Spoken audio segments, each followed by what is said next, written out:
Hello and welcome to 360 Gamercast, episode 166 for Tuesday, the 30th of May, 2023.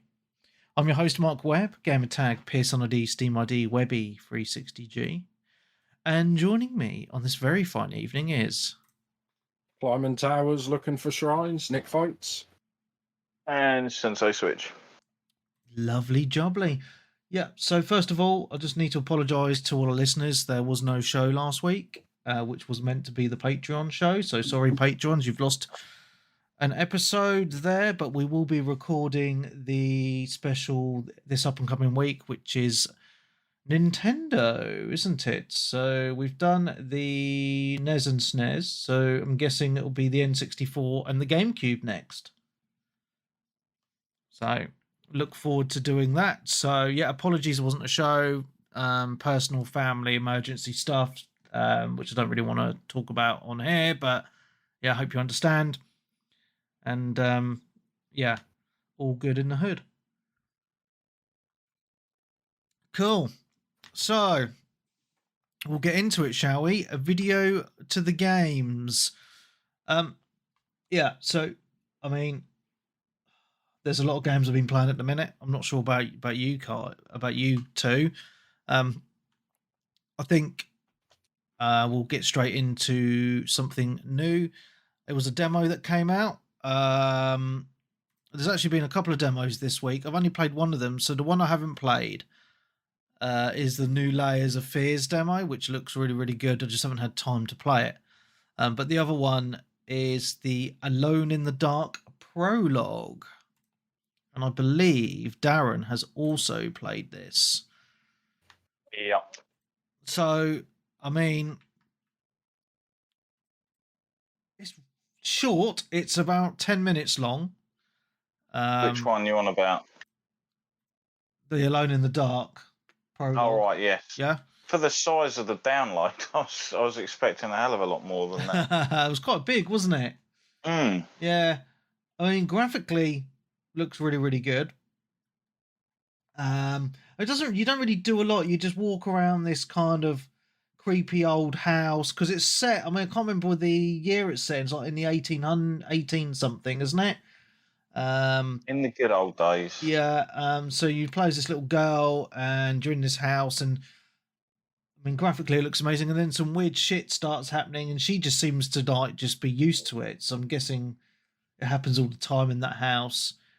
Yeah, it's quite interesting, isn't it? Like how, like, so one example I'll give is like you walk out into the corridor on the stairs, and then this door swings open and it looks like it's outside, and then you walk into that door and it's just a bathroom. And the demo does quite a lot of things like that, where you're walking around and the rooms change, and just tries to play with your mind a little bit. But yeah, it's certainly got me interested in the game because it just looks just interesting, you know. There hasn't been Alone in the Dark for a long time, and I think it's really cool that they've done this little prologue, because I'm guessing this little girl character has something to do with the main game. I'm not sure how, because I mean, I'm not going to spoil it, but you know, it gets to the end of the demo, and then it introduces in like a cutscene the characters, I think, for the main game. Yeah, so it looks really cool. I mean, what did you think, Darren? It was good. I love your one-word answer. So I'm fucking being a cunt and playing a game. And oh, how could you? How dare you, dear sir? So what did you think about it, apart from it's good? Oh, I really liked it, to be honest. It's definitely got me all hyped up for the rest of the game when it comes out. Yeah, is it due out this year? I can't really remember what the release date is on that. It's end of October, I believe. Ooh, nice. Yeah, so I think it's I like it when games do stuff like this, because it's not a proper demo per se. It's a prologue, so it's kind of part of the story, it feels. So yeah, I think it's pretty cool. Check it out. It's on all platforms. It's literally 10 minutes. Don't worry about the file size. After 10 minutes, just fucking delete it. It's cool. That's all I have to say about that. So, straight on to Nick, I guess.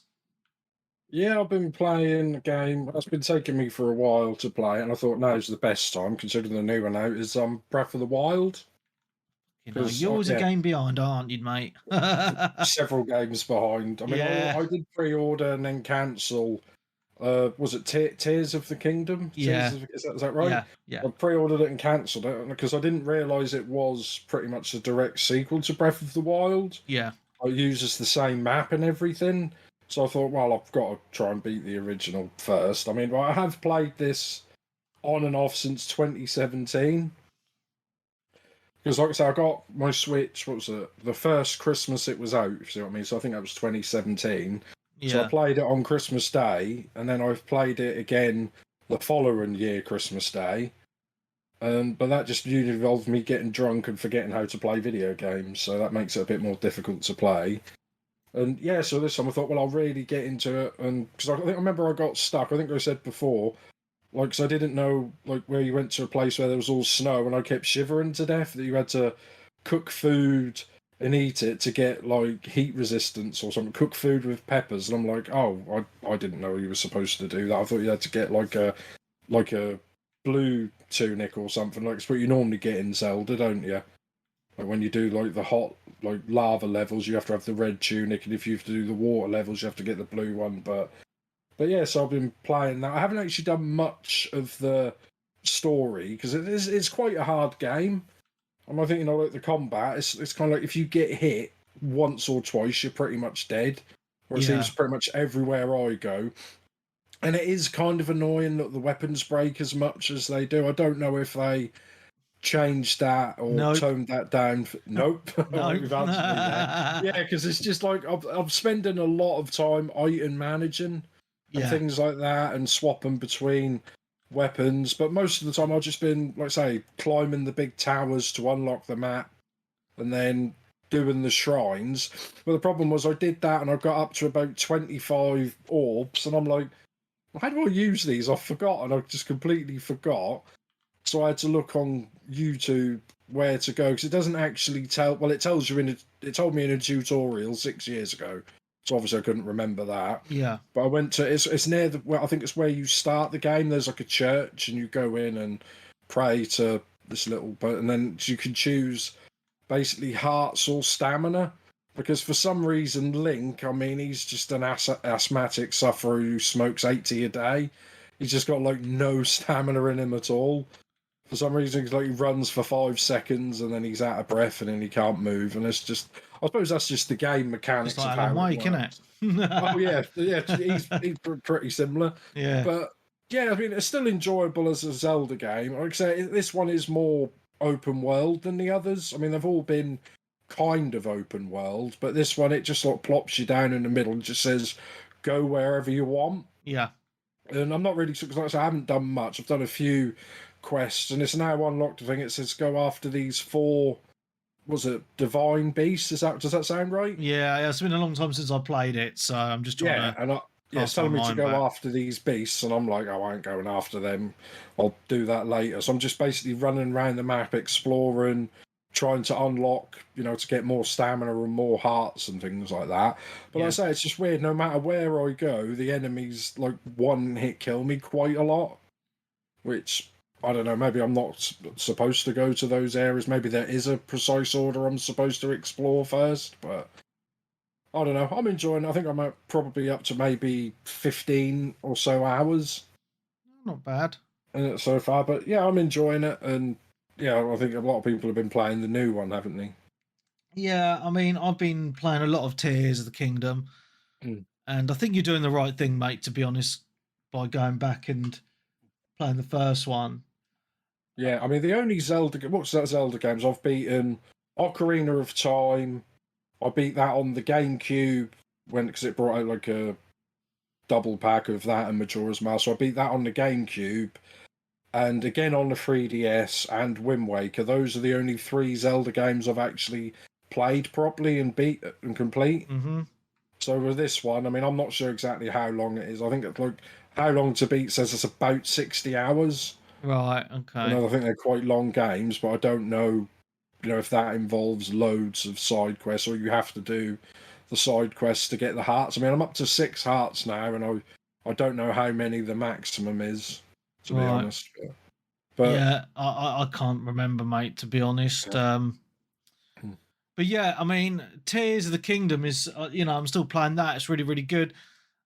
I'm on to the third temple now. I put in about 40 odd hours. It's just like I find like it's very Assassin's Creedy with the towers, like the first one. And what I find with those games is I like to go around the map and unlock all the towers, because what it does is unlock, because they become fast travel points, and then you want to do like the little the shrines as well. So I spent a lot of time doing a lot of the shrines because they become fast travel points as well. So it just makes the game a lot easier to travel around. But like the first one, like the breaking of the weapons is frustrating. But with the new mechanics, like being able to add items to your weapons like rocks and things like that, it does increase the durability and makes them more powerful, which is really cool. And with the powers as well, it just makes the game a lot more interesting. I think I've seen a lot of videos online on YouTube and Twitter and stuff where people made some crazy contraptions, and it's really fascinating to see. I'm actually stuck on Tears of the Kingdom at the minute. There's on the Wind Temple, the boss. So if anyone's done it, you'll know what I mean. And it's just very, very difficult. So I'm kind of like I'll put it down for a few days. But it is a fantastic game. I do think it'll probably get Game of the Year from a lot of places. I know we've got some good games coming out this year, but I think even with the shit graphics and the crappy frame rate, there's a real fun game underneath there. And I'm really enjoying it, and that's all that matters. So yeah, I mean, I did see a video. There's a couple of videos online where they sort of did comparison between Breath of the Wild and that one. So I think the graphics, I think they're a little bit better, but not anything groundbreaking. I think the draw distance is maybe 10% better, and there's a bit more like effort gone in the textures and things like that. Maybe, I mean, that was only a couple of videos I saw. I mean, I haven't. The Digital Foundry hasn't done their big one yet, which I assume they'll do at some point. I thought they have. Oh, they have done it, mate. Yeah, no, but I don't think they've done a. Because I know there's two. I've only watched the first one, which was the review, but I don't know if they've done a full-on comparison between the first game. Oh yeah. Well, they Yeah. did, like in their video. They did do some comparisons, and it looked exactly the same to me. So yeah. I watched that, but they've done a few updates. I mean, the last update is. I mean, I don't know if you've done it, Webby, because I know you've got a special Switch, obviously, or unless you're playing it on Steam Deck, and then that's a very, very special Switch. huh. But yeah, they've done another patch, which there was a glitch or bug, whatever you call in the game, where you could like duplicate items. Right. Or if you no, I've not done that. Yeah, I think if you were mid-air anywhere and then you press the pause menu, you could hold items in mid-air and then drop them, and then when you went to pick them up, they'd double. That's quite so cool. if you dropped if you dropped two in mid-air, then you'd pick up four, and you could do that with pretty much any item. But they've patched that out now. So right. yeah, so I'm saying that's one of the things they're patched out, and they were saying, will I have to manually apply the patches? So maybe have a look at that before they do that, because I mean it's nice because I think people were doing it to get like extra fairies and stuff, which are like continues, aren't they? Yeah. They were getting like 30-40 continues or items that help you level up, because these are long games. So it could take a long time, and if any, you could do something like that. I mean, I personally wouldn't patch something like that out. I think that's just more Nintendo pride than anything else, isn't it? Yeah. But I don't know. What about you, Switch? Have you got a Switch? I have, yes. Yeah, not into this? No, it's the whole weapon breaking stuff. I've just got no interest in that at all. Yeah, it makes it. That is, like I said, quite annoying. And also a few bits where I don't know if that's in the next one, maybe where, which I've just noticed today. It's like I was trying to climb like a cliff to get up to an area, and then it started raining. Oh, and And you then he start just kept slipping. slipping down, and I'm Yeah. like, well, that's not Yeah. my fault. It's raining. Why Yeah, would he it's a little do bit that? frustrating, isn't it? Yeah. Yeah. And then another which I thought was funny, and I couldn't understand why it was like a thunderstorm was happening, and I kept getting electrocuted. So then I have to like unequip all my metal weapons, if not, I'll get struck by lightning. Mm-hmm. I'm like, oh, that's weird, but that's Yeah. just video games, and they do stuff that's in theory realistic, but then other stuff is just not realistic at all, is it? No. Yeah. No. But still a lot of fun, mate. And that's the main thing. It's a good game. You get your money's worth, don't you? I mean, like I say, the original, or Breath of the Wild is still 40, 50 quid all the time, and it never goes on sale in Nintendo games. Yeah, I mean, I sold it for good money after I completed it, so at least that resale value's there for people, for some, second hand, so.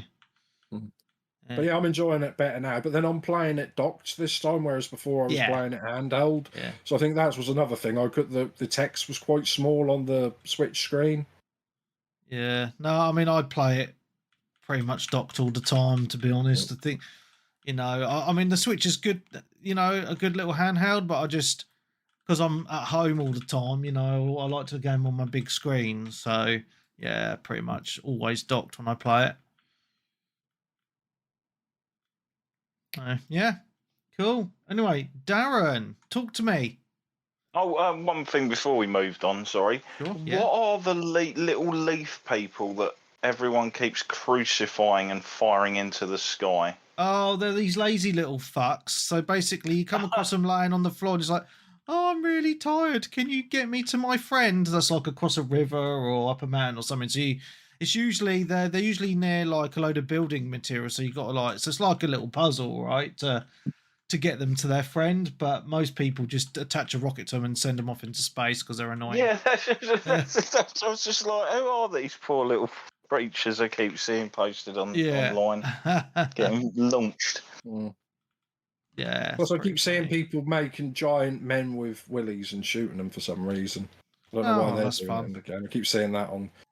I mean, like a giant cock and balls hammer. Pretty much. Well, not just that, you can make a little man or something, like a giant man. And for some reason, they're putting willies on them. Apparently, Nintendo don't like it. Oh, well. Nintendo don't like anything, do they?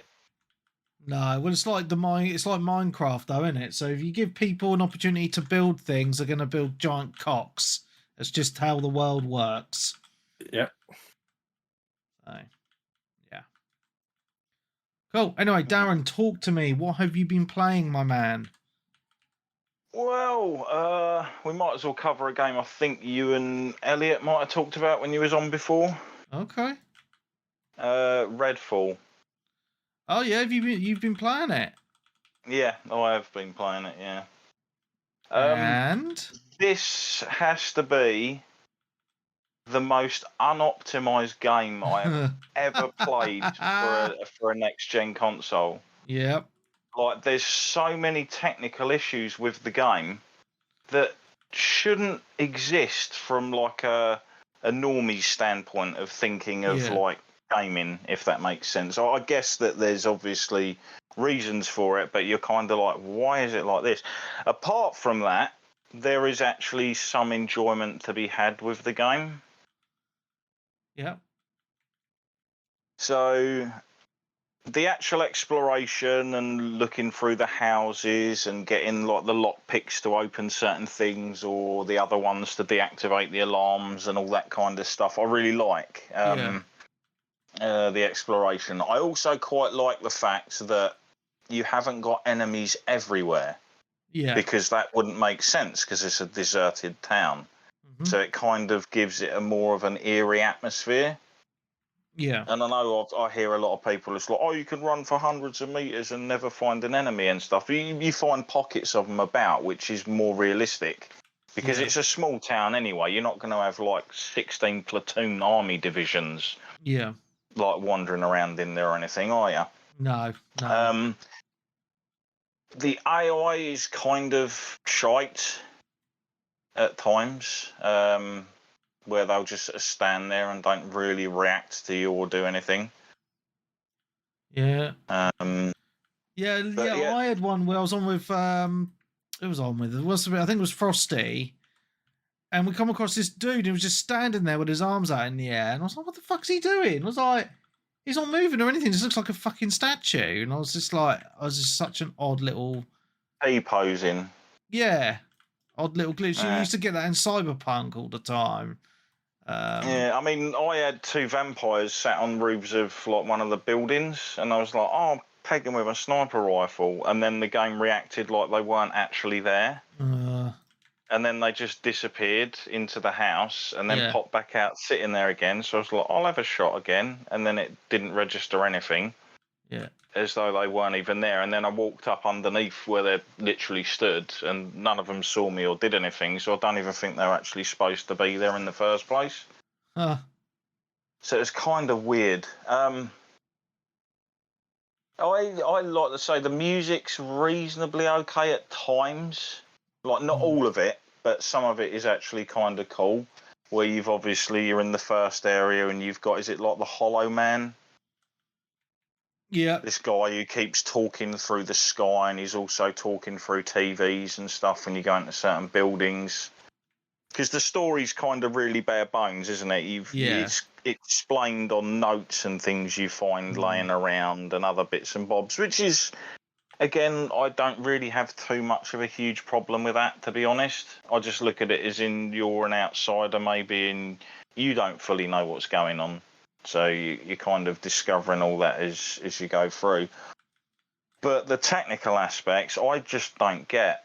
Like the fact that you'll walk into a building and it will take 30 seconds for the textures to pop in on the wall.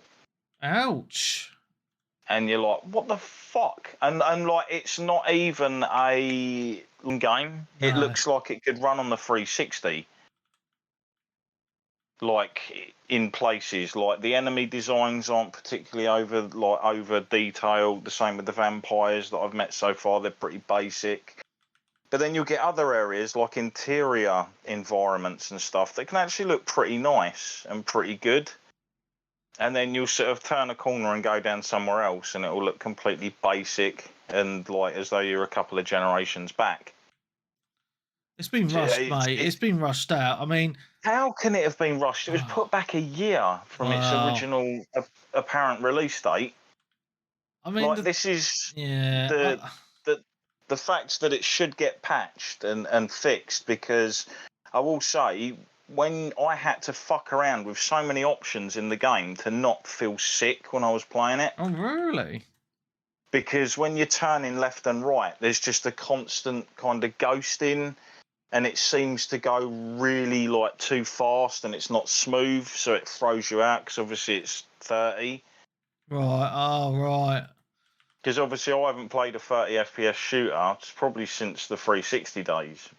Per se. Right, yeah. I'm just trying to understand where you're coming it's like, like, and even when you're trying to aim, when firefights do break out, I find myself sort of aiming cackly and stuff about because the control doesn't feel tight. And I've literally watched videos on people saying these are the best settings to have and all that, and it improves it a hell of a lot, but it's still nowhere like near to how like precise a lot of games are.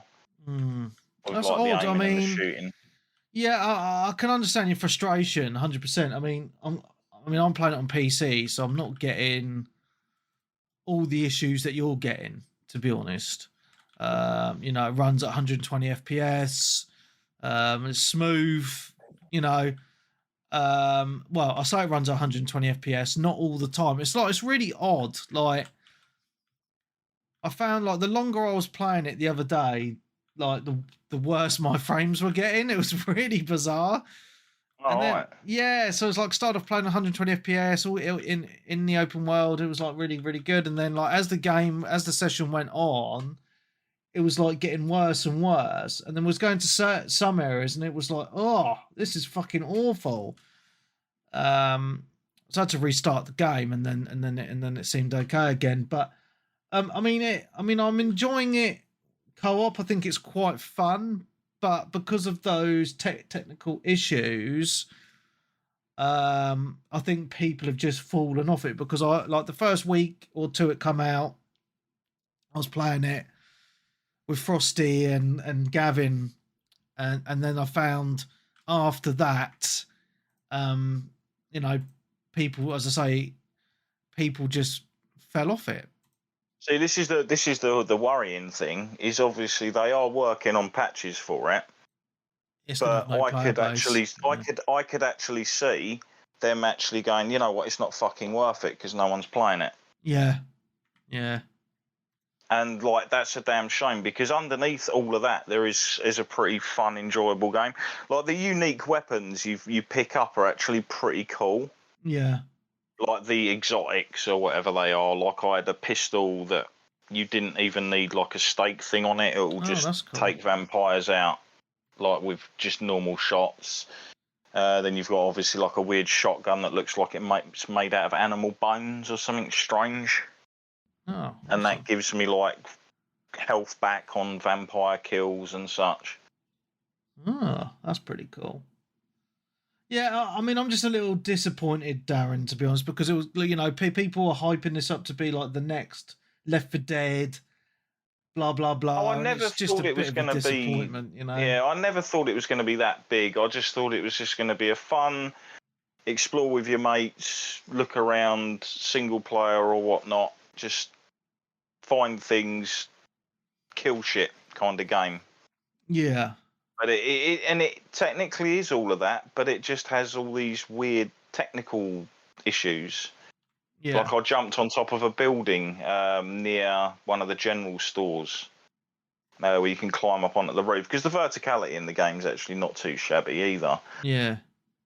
And like two vampires spawned out of a corner that I was in literally seconds before, and there was nothing there.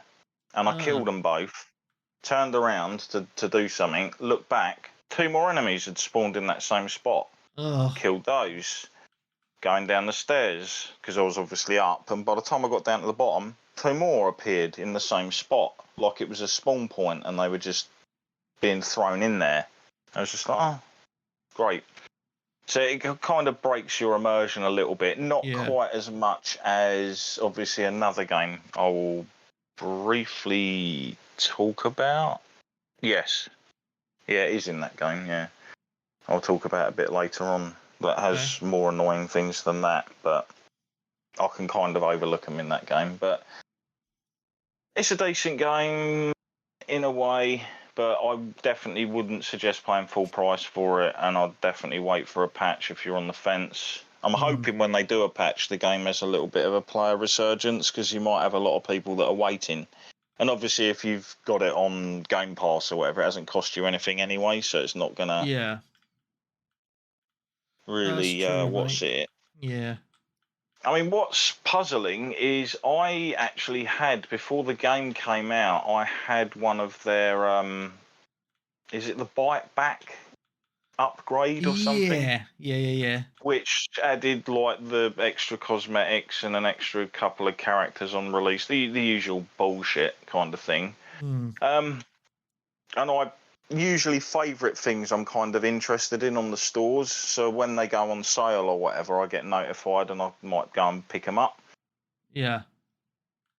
But it literally just says unavailable when you click on it. So I'm actually wondering if, like, because of the really poor reception to the game and stuff, they were just like, oh, we best take this down. That's a bit odd. So I still think it's actually still probably says the same thing. I'm just going to go and have a check. Okay. But yeah, I didn't pay like full price for it or anything. I got it like reasonably cheap. Yeah. Excellent, Smithers. Yeah, Redfall Bite Back upgrade not currently available. Oh. And it's said that since launch. Oh. How strange. Yeah, there's like I say, there's stuff there that would make a reasonably okay, enjoyable sort of game. I will say that even if the thing ran as it should, and a lot of the technical issues were like not there, I still don't think this would be up to Arcane's usual standard. No, it's just odd. You know, they go from their previous games, which were quite graphically good, to this. It's just mind boggles the mind. I'm actually beginning to wonder if it's an issue with Unreal 4. Because doesn't this use Unreal 4? Gotham Knights used Unreal 4. That was another game where they're like, oh, you can't do 60 FPS. Oh, impossible. And then you'll get like we said before, like the Assassin's Creed games that are like, oh, full on open world, 60 FPS, full like 4K HDR, all the shebangs. They can do it. Yeah. Perfectly fine. But yeah, I'm pretty sure there's other UE4 games that sort of don't have that issue. Yeah. Or if not, just don't bother with this like untethered, whether it's to do with that shite. You know, like where it's like, oh, you can go in a 4-player game and you can all just separate to a different corner of the map and do your own thing. Right. Oh, okay. Which doesn't make sense when you're doing missions together. When you're playing it, doesn't it only carry the progress for one player across? Yeah. Yeah, so what's the fucking need? Who's going to go off and fap about doing their own thing halfway across the map if they're going to get nothing for it? 100%, mate, yeah. Okay, well, let's move on from Redfall then. Yeah. Oh, yeah, definitely. There's probably people like, thank God, Dreadful. Well, from one dreadful game to one game that probably not many people are interested in. But I've been playing it for the last couple of weeks, so and I'm quite addicted to it. And that is a racing simulator on PC, which is super expensive. iRacing. So you don't race eyes. Yeah. So basically, I mean, this game's been out for years, since around 2008. So it's not new by any means.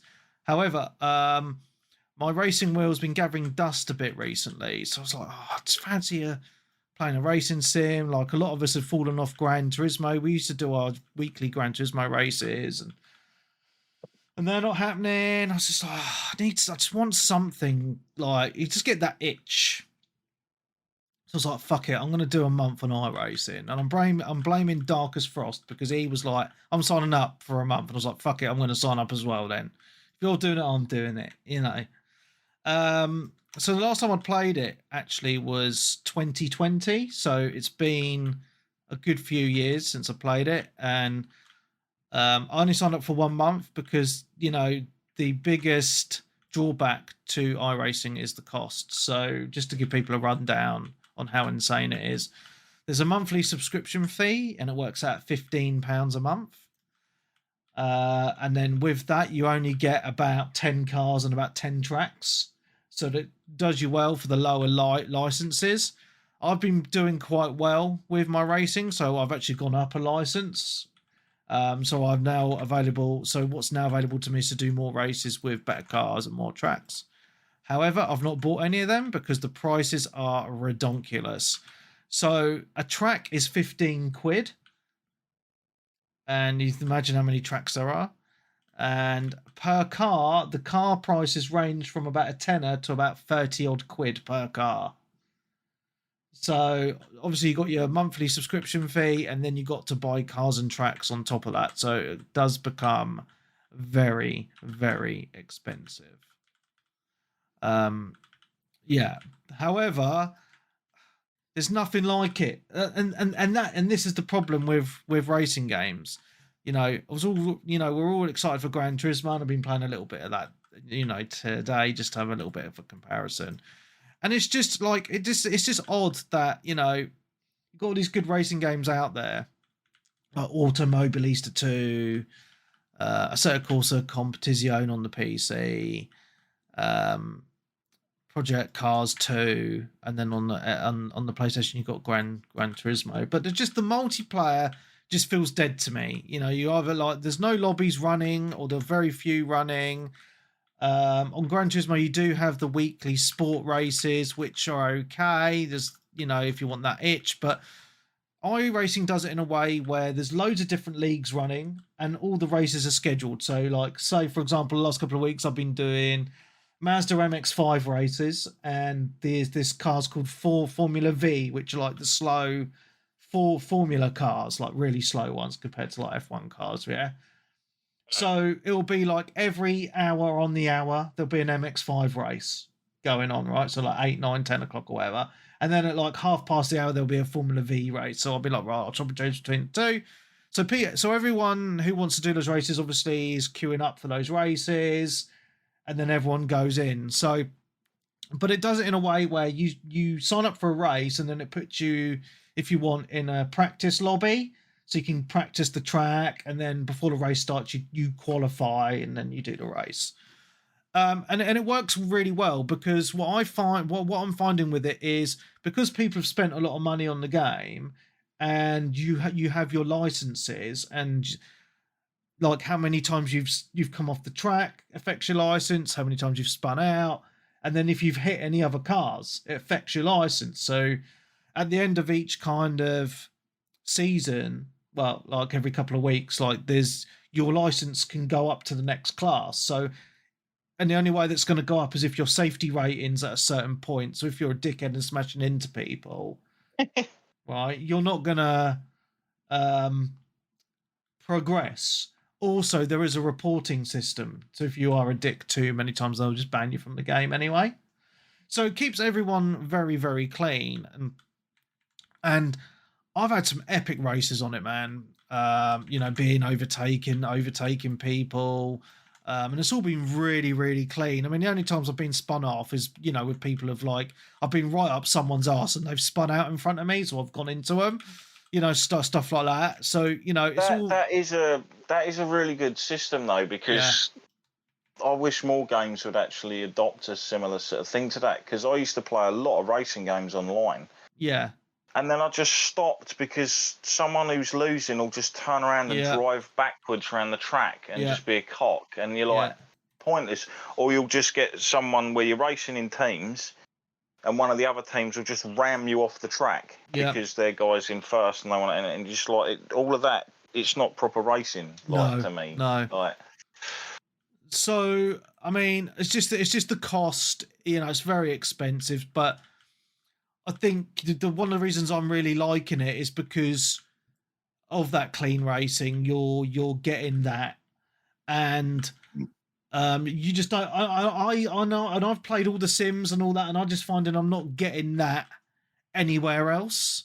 Unfortunately, I mean, I would love that to be in like Gran Turismo or another racing game where I've literally just paid for the game and that's it. It's just annoying. The only way you're really getting that is with something you've got to pay a monthly fee for, and it's quite expensive. But the other thing I will say is, because I enjoy using the wheel, this game, like no other game, feels like as good with the wheel. And I've only got like a kind of like cheapish wheel, it's a Logitech, and expensive ones are like Fanatec, and you're paying like $1,000 for it and stuff like that, right? But it feels really, really good, and I'm happy with it. Gran Turismo feels good, but this is like on another level, and this is another reason why I'm enjoying it, is because the graphics aren't the best. It's probably one of the worst looking of the Sims, but it's still serviceable. But what it does do, apart from feeling great with the wheel, is it's the most, for me anyway, I found it to be the most realistic. Like, actually, the cars feel like you're driving a real car, because they've put all the effort into the feel of the car on the track and all of that stuff. And it is the sim that all like professional race drivers use to practice. So, that has to say something, right? If all the professional drivers are using it, to practice and stuff, there's got to be something about it. So, yeah, I'm really, really enjoying it. However, I've only signed up for a month. I'm unsure if I'm going to continue with it because, I'm enjoying it, but it's just a lot of money. You've really got to play it a hell of a lot to justify that. However, they are doing subscriptions for new accounts, because I just resubbed to my old account that I'd started in 2020. For new accounts, they're doing 40% off, which is quite good. So you could buy like a year or 2 years or whatever for 40% off. So I'm thinking if I'm going to really get into it, I'll buy a 2-year sub outright with 40% off. And then I'll, then I'll obviously have to start again. But then, it'll, at least I'm set for the next 2 years, and then I won't mind so much, on the odd occasion buying a car or a track. But I'm not at that position where I want to spend that kind of money at the moment.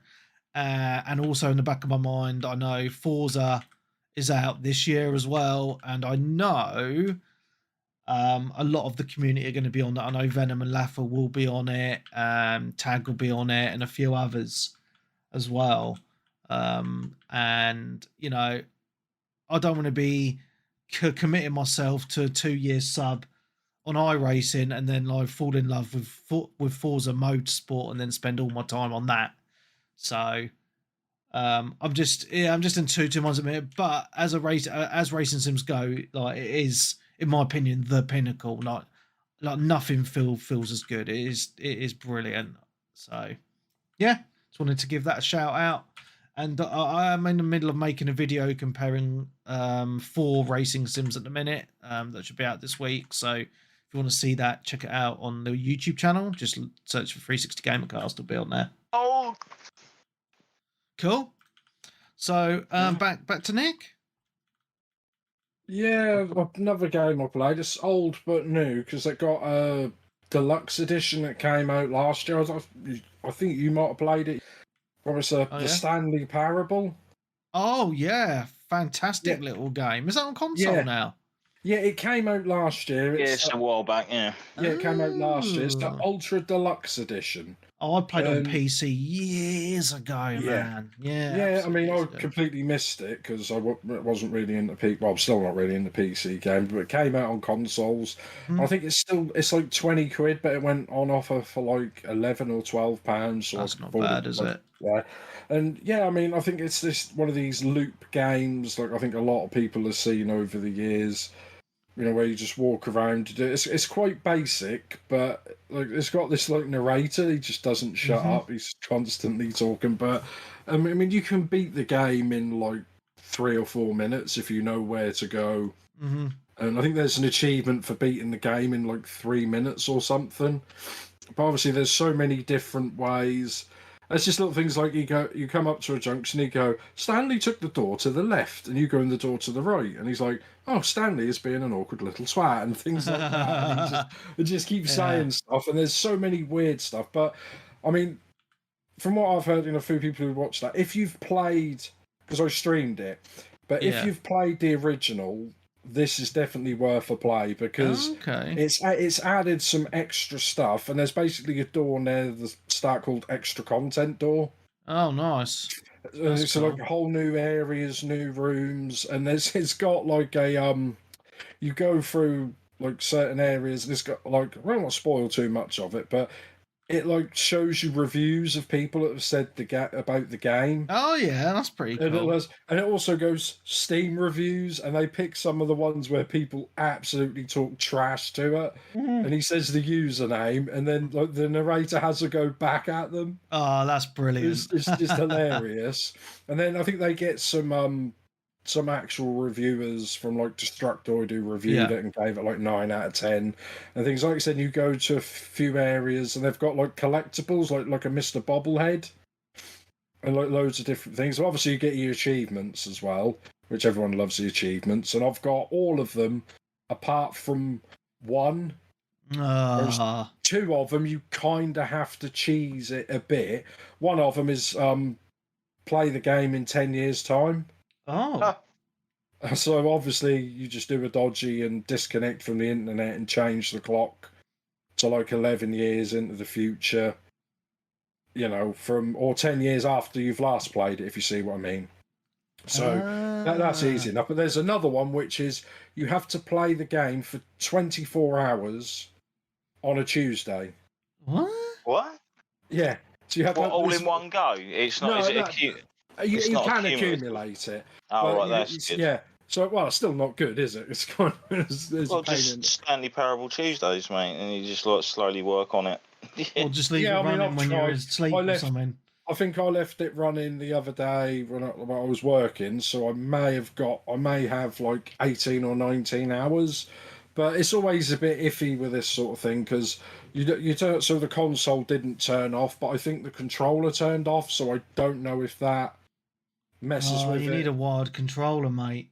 Yeah, or which I did do that, but it didn't work because I've got like a wireless controller, but I plugged it in. Yeah. But it's still turned off, so I don't know if whether or not because it's got batteries, so it wasn't like I just thought that would be plugged in all the time, but it did turn off in the end. But I still remember one of the dodgy achievements similar to that on Brothers in Arms Hell's Highway.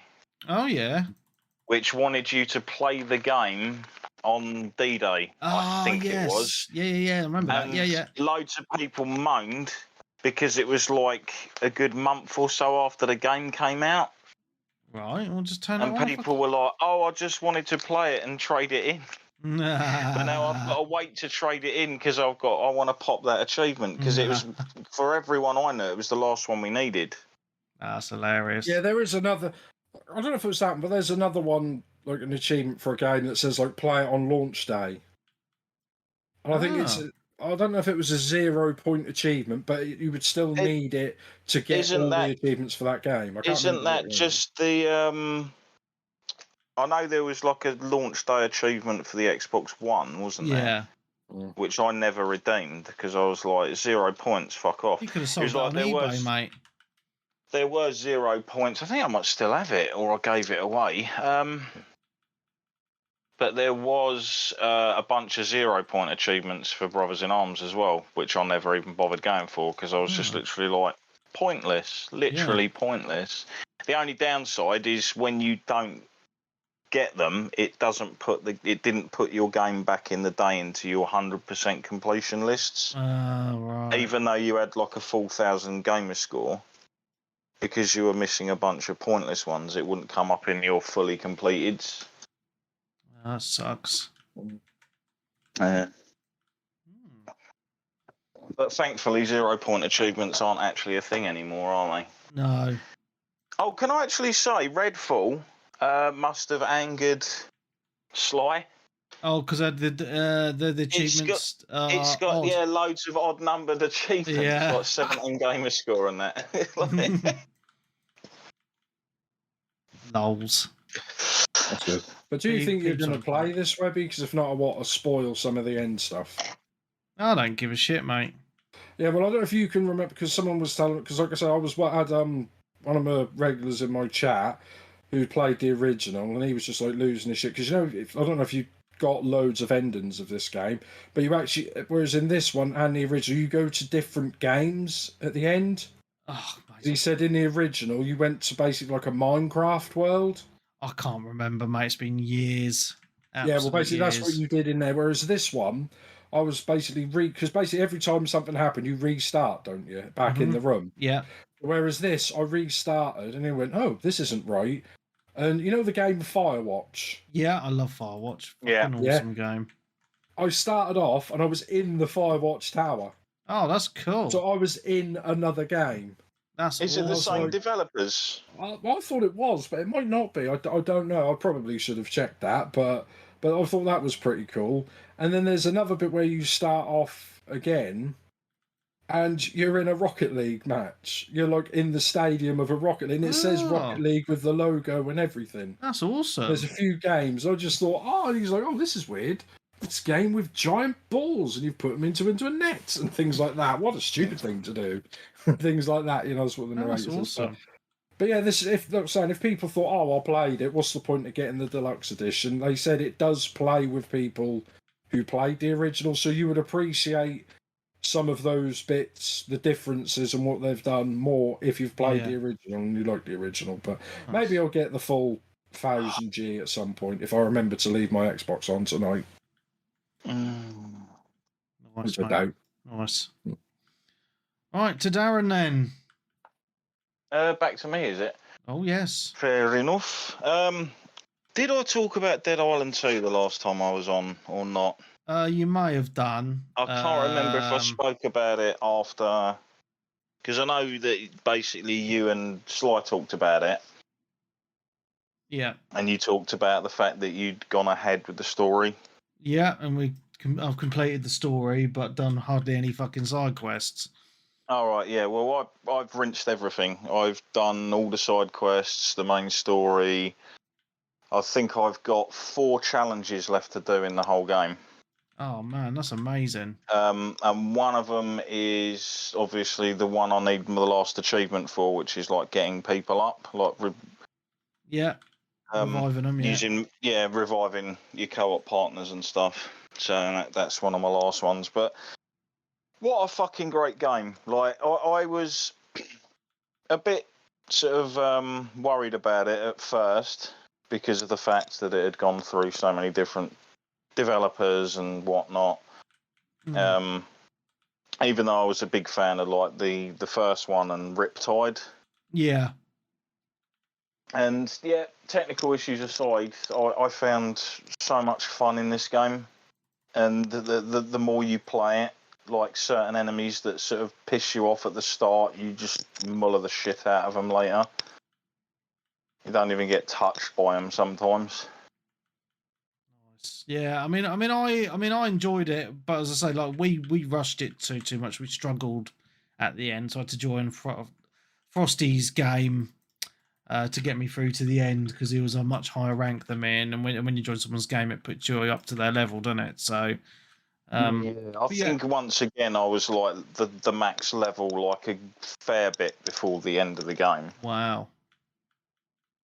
Just some sort of like wandering around and doing stuff. I mean, we'll have to have a night on it, just hitting about at some point, mate. Just to get some of your side quests and stuff done. I mean, I really enjoy it. It's just like it's really weird. Like my gaming, I mean, I've been playing a lot of games, but I don't put a lot of time into them.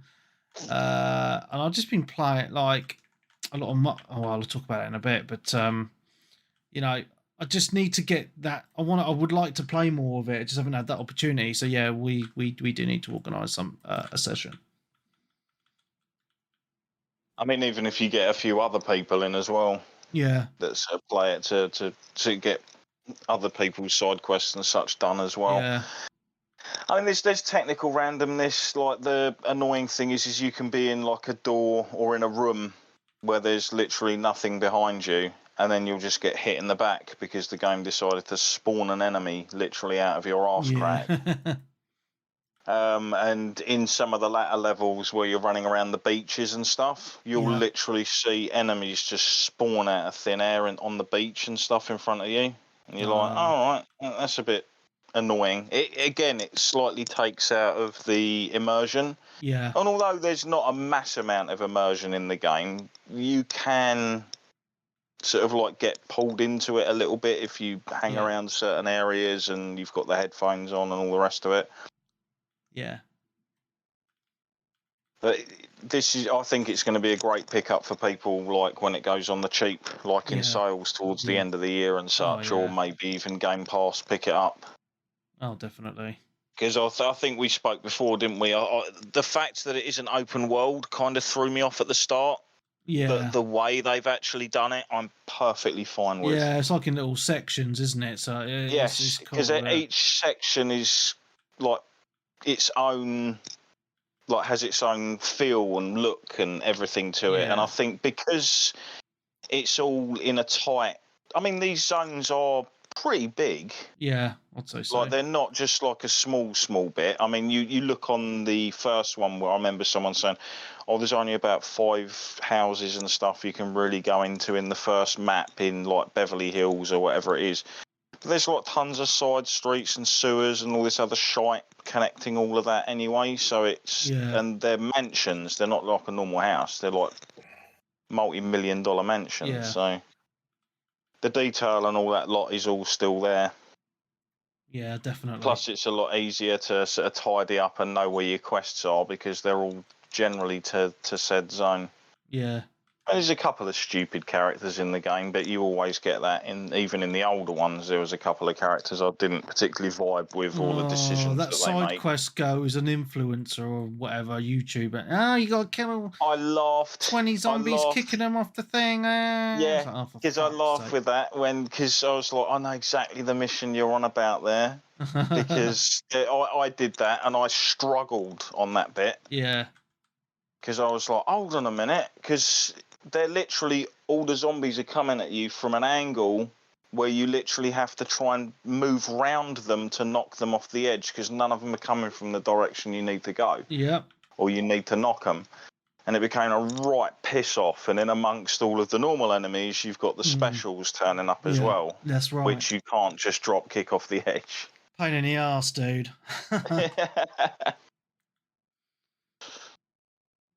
So yeah, I've spent enough on that, so I'll let you talk about your next title.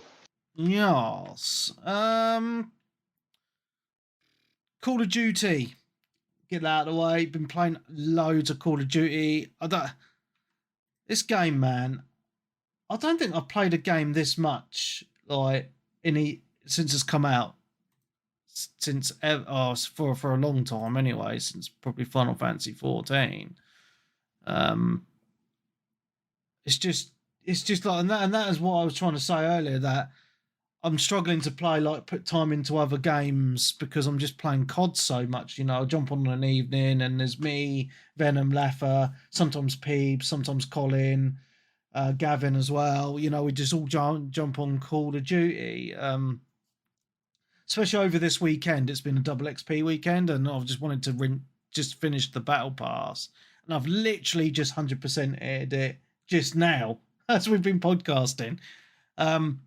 Yeah, so I've had a lot of late nights. Is this the main game, or is it DMZ you mainly play? Wow, this is the thing, right? I mainly play the normal multi. I play a lot of the DMZ, a hell of a lot of the DMZ. But the normal multiplayer is kind of my go-to for most of the time. And then we do. Because I know a lot of people on PlayStation, like about a group of 5 or 6 people that don't even touch Warzone; they just play DMZ. Yeah, so DMZ, because it's only 3 players per squad. You know, we'll only do that when it's like me, Venom, and Laffer on, or me, Venom, and Gavin, or whatever. It's normally, you know, there's 3 of us on. We'll do DMZ, and it is absolutely fantastic. Absolutely love it. But like this last few nights, because of the double XP, and I've been wanting to finish the battle pass before the season ends and it starts again in 15 days. I've just been rinsing it since Friday night, so been up till like 1 or 2 in the morning playing it with. I had a good session with Colin on Warzone, and we've had some good DMZ sessions and my play sessions, and it's just you know, because you know, at the minute, you know, for the last few years anyway, there's been a lot of multiplayer games come out, and everyone is spread so thin, and it's been and I found it just a bit of a tough time just to get a regular group of people on a shooter, you know, because Battlefield come out, not many people liked it. It's only me and Clarky that really played it, and I was just like, right, we need something. And then Call of Duty just seems to fill that void of the game that the majority of people I know are playing, so we all just fall onto that. And you know, that was why a game like Graw coming out when it did forged so many communities, because there was no other games like it, and you just generally ended up in these 16-player lobbies with people you speak to every night. Yeah, 100%, mate. Yeah, so loving COD at the moment. Obviously, I've just finished the battle pass, so now that's done, I'm kind of freed myself up to play other stuff now, to be fair. So definitely getting on some Dead Island and some other stuff. So yeah, Call of Duty, fucking awesome. If you're not playing it, why not? It's a lot of fun. And Next. it's Warzone's free anyway, so. And Warzone's free, yeah, and so's DMZ. Mm. So yeah, no I was just excuse. thinking it as part of the package. Yeah. So yeah. Who's next? Nick. That'll be Nick. Nick's back.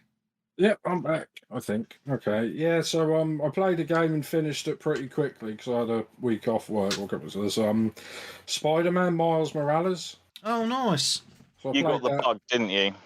Yeah, because... yeah. Because of the showcase last week. Oh, no, I finished it before that. Oh, right. Yeah, I finished it before that. I mean, like I said, I got them all. I got the PS5 for Christmas and a few games, and I just, I've only really played God of War and beat that since then. So yes, I thought, I'll play something else on the PlayStation. I thought, like I say, this one, it's pretty much the same as the 2018 game.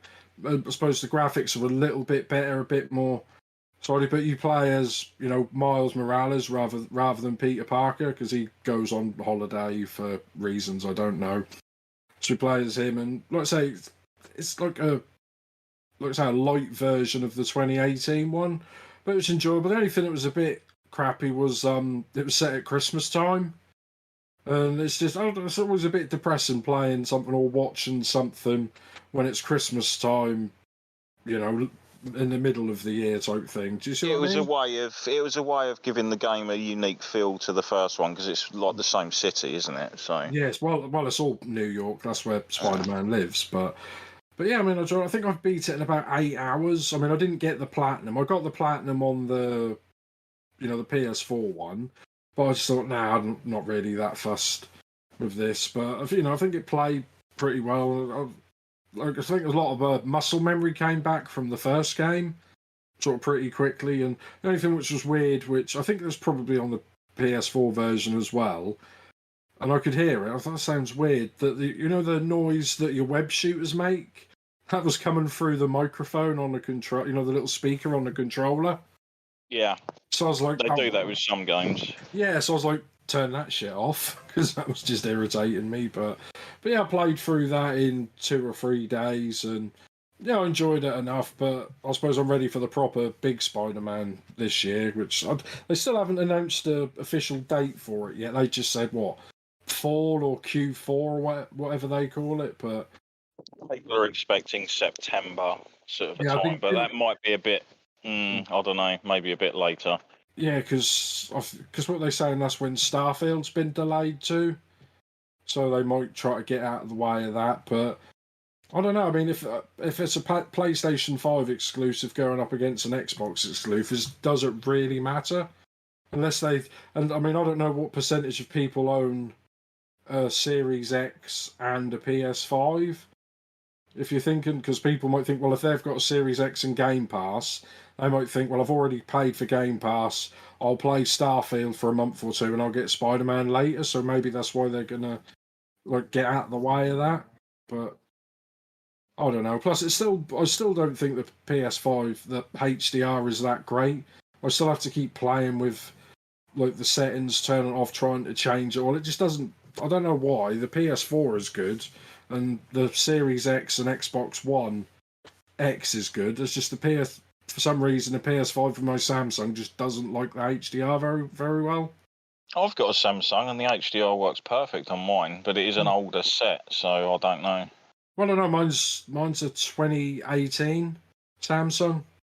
So yeah, but my old Samsung, which was like one of the first sort of 4K HDR. I mean, it didn't have HDR, but they firmware updated it to have HDR, because it was like ultra color or something, what Samsung called it. But it looks fine on that one. It's just my newer one, and I don't know why. I keep trying. The best one to test it is probably Horizon, because of all the different color palettes. Yeah, that's what I'm thinking. That game uses. Yeah, I mean, whether or not it's just, maybe it does make the colors look, blacker blacks and things like that. It just seems to wash it out a bit. I don't know why. I mean, like I said, it doesn't make the games unplayable. It's just it's just a little bit irritating. But I don't know. Maybe I'll work it out one day. Yep, Spider-Man. That's done. Next. So is it me? Yes, that's you next after me. Again. Oh, It what is should I talk Darren. about? I'll be super quick and get 2 in. So I bought Monster Menu, the Scavenger's Cookbook on PS5. It's by the same people that make the Disgaea games. Okay. So it's like a sort of like, it's like a dungeon sort of crawling tactics based sort of RPG, but you're killing monsters and cooking food, and it's like a survival game at the same time. So you're picking up materials to build things to improve, like your frying pan or your fire, to be able to cook better dishes, because the early dishes that you cook basically like taste like shit and make your character's mood like crappy, which affects their combat and stuff. But there's demos for it if people want to check it out anyway. Okay, cool. And I'll talk about the new Final Fantasy 14 patch that came out this week or last week now. More story content, which was fantastic as per usual. Seems to be setting up. I'm not too sure where the series is going after this patch set's done, because obviously, as you know, Webby, that overarching story is kind of finished.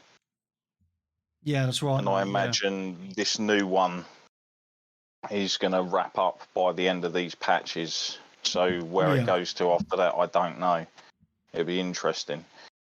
But then again, possibilities could be opened up because of people looking for travels between the planets, we'll say, or worlds, realms, whatever you want to call it. Then you also had the end of the raid as well. The last 5 or 4 raid battle things came out. All of them actually quite enjoyable fights to do, I will add, because usually there's one per tier that I'm not particularly happy with how it plays out. But yeah, and also a big update for like the gardening part of it. I know you did a little bit of it, Webby, but yeah, I did quite a lot actually. Yeah. yeah, so they've added like a few new areas. You can go mining, you can place more bits. You can now place glamour furnishings in and around your farm sort of base, as it was as well. Nice. But yeah, back to you. Indeedly do. Okay, so I'm going to talk about 2 games because I've not played them a lot, but they're both on Game Pass, so I just want to give them a quick shout out.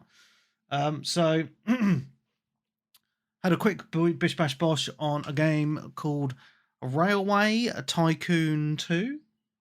And it's not as boring as what people think because it's about trains. It's a little bit like SimCity in a weird way, because I've only done some of the tutorials, so I can't go into it too much. But basically, you have like a world map, and then you've got to build the train tracks from city to city, and like farms and stuff like that. It's set in like the olden days in America, like the Wild West type days, and it's all about managing goods. So if a city, say, needs meat, you like hook up a railway track between the farm that produces meat to the city. But it's all about doing it in the most cost-effective way, I guess, because if you do it straight, you'll have to like dig tunnels and build bridges and stuff. But if you have like make the track go like around, like in different angles and shit like that, you won't have to build a bridge. You save money and shit like that. It seems quite interesting. It's on Xbox and PC, so I just wanted to give it a quick shout. I've literally only done 3 of the tutorial levels, so I've not played it much. I just wanted to give it a quick shout out. That I just think it seems pretty cool from what I've played. And the other game I've only played for about half an hour. It's also on Game Pass. Is a game called Ravenlock, and it's pretty cool, man. It is pretty cool.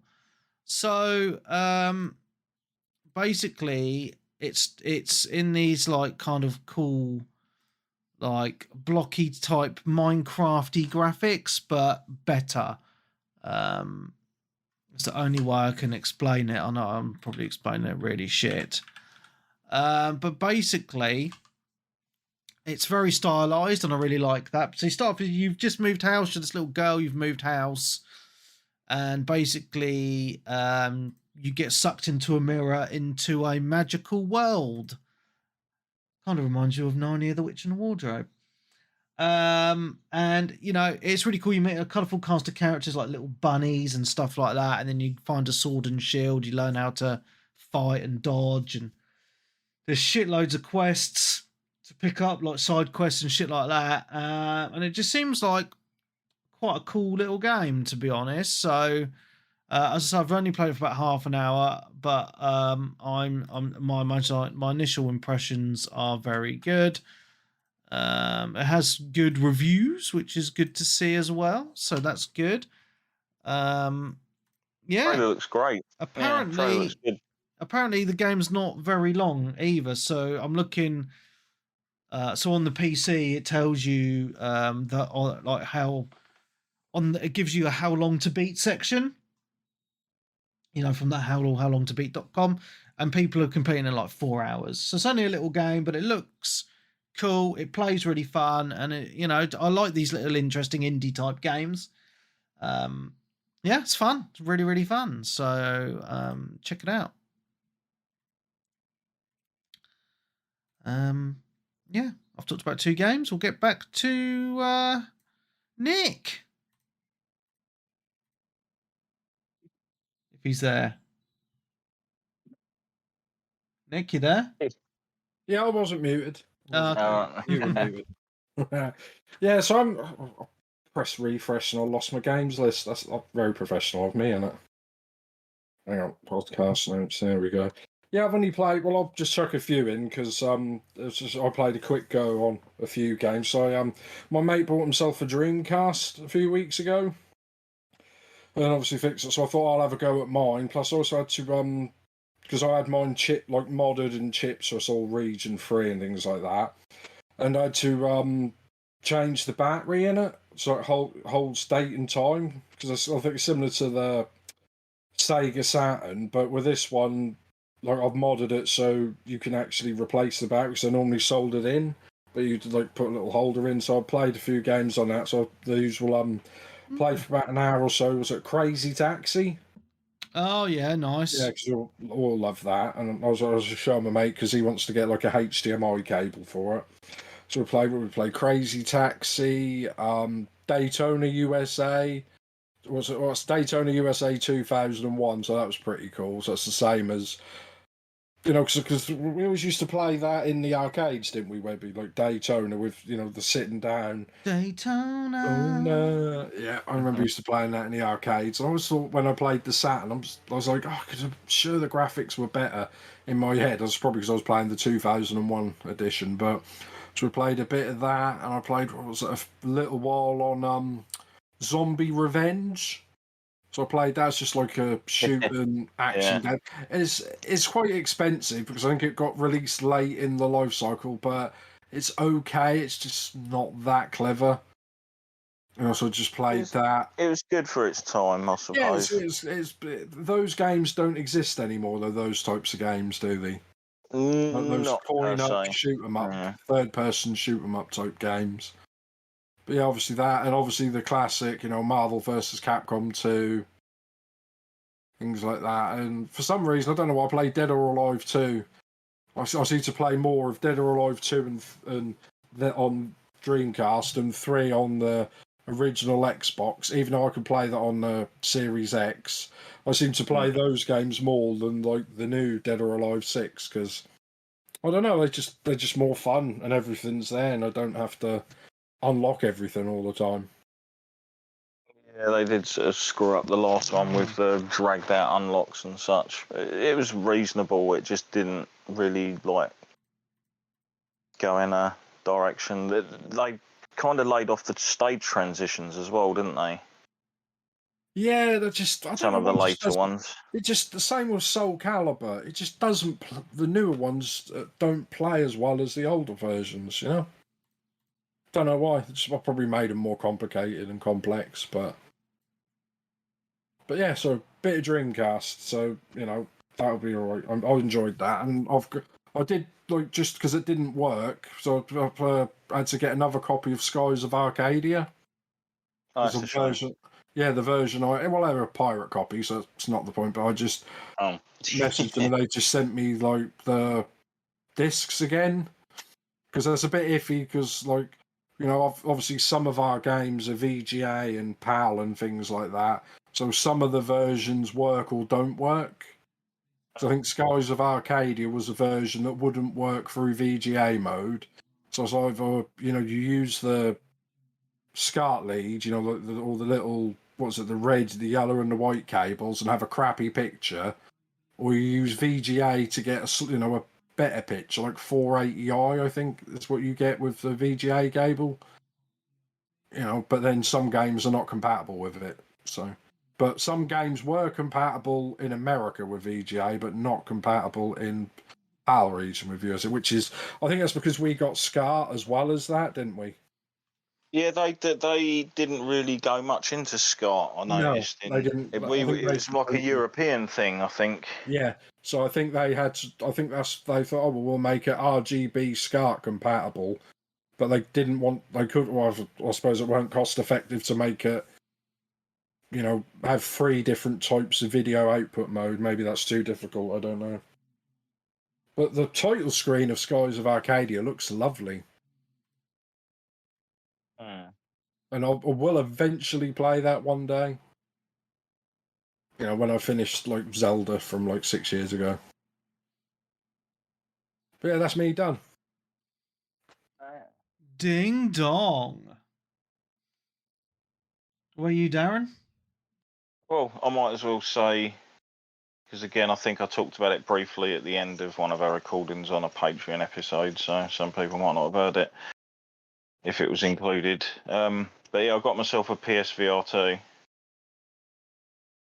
back when they were available at retailers all over, apart from just available at the PlayStation site. And it's how is it? How is it? Told you tell?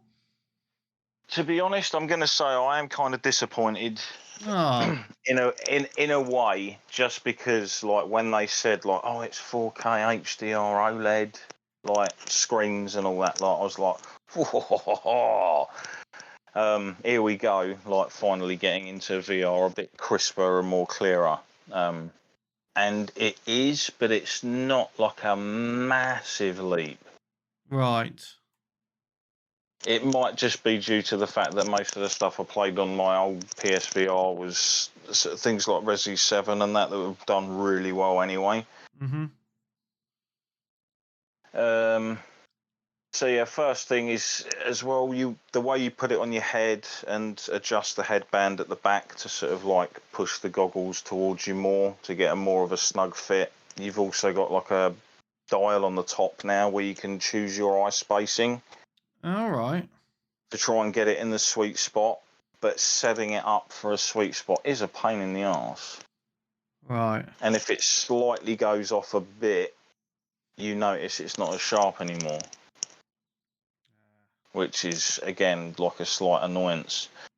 Because it's supposed to have eye tracking on it now, isn't it? Where it actually sees where you're looking and will actually render where you're looking at a higher rate than the stuff around it.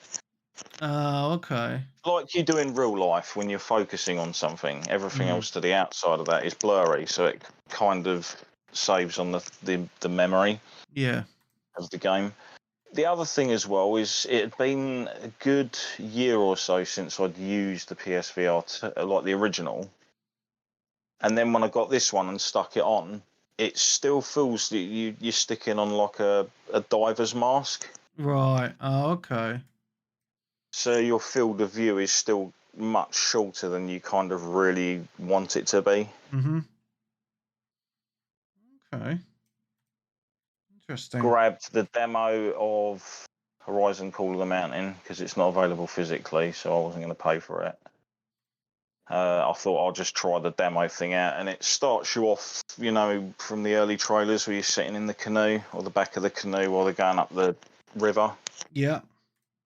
So it was cool that you get to experience that for free in the trial and everything anyway. And it looks nice and really good, and you get like a rumble in the headset now when things are walking by heavy and stuff to try and immerse you more, as well as rumbles in your two controller. What are they now? Are they even controllers? I suppose you just call them controllers. Yeah. Like the rings that you with the grip. Mm-hmm. And both of them have got thumbsticks and buttons to the side of it, so it makes manoeuvring around in FPS games really good for that kind of thing. So yeah, Call of the Mountain was okay. It's mainly climbing. There was a part where I had to fire a bow and arrow a few times, and you can interact and grab things with your hands as well, and like smash plates and fling them off of the cliff, etc. But you climb a hell of a lot, and it feels like the rock is like right up against your face while you're climbing. It's kind of bizarre. It would be in reality if that was the case, but for a game you'd think you'd get more sort of spatial awareness to look around and take in the sights and what they've created, especially because you're in VR. So it might not be the best VR game for people with vertigo either, because you do climb quite high up. Oh. So, and I'll say there's a lot of climbing. It's like you climb up, go to an area, do a few bits and bobs, then climb up some more. It seems like you're always heading up somewhere. Oh. Sounds cool. And then I obviously got the download, because it's a separate download on the store for the VR mode for RE8. Okay. And that game is fucking awesome. I like it anyway. It was in obviously my game of the year back then, towards that year. I did turn off the load the guns properly option because it didn't seem to work particularly well. It seemed a bit cack-handed. So you literally have to reach over to grab your gun and pull it out, and then reach down into your like ammo pouch or whatever to pull out the ammo and manually load all your weapons. Which is like, you think to yourself, well, that's actually pretty cool and hip, but when you've got shit going on around you, like in VR, you don't really want to be buggering around trying to pull the bolt back on your sniper rifle to be able to take another shot before something nibbles your face. Oh, makes sense. Like even the pistol, you have to nicely snap the ammo into the bottom and then cock it back the top. But it's fucking great in VR. It's, if there were more games done in VR the way that Capcom's managed to do the last two REs, then I think VR would be a much bigger hit than it is. I don't know, man. I think VR, like for horror games, is fucking scary shit, man. I wouldn't do it. I mean, this is a lot easier to do than, we'll say 7, because I played that in VR from the start. Whereas with this, I played through it already, like on normal on my TV screen, and it's nowhere near as bad when you've actually got in VR all up in your face. But then I know what cool environments I've got to walk around and experience in VR.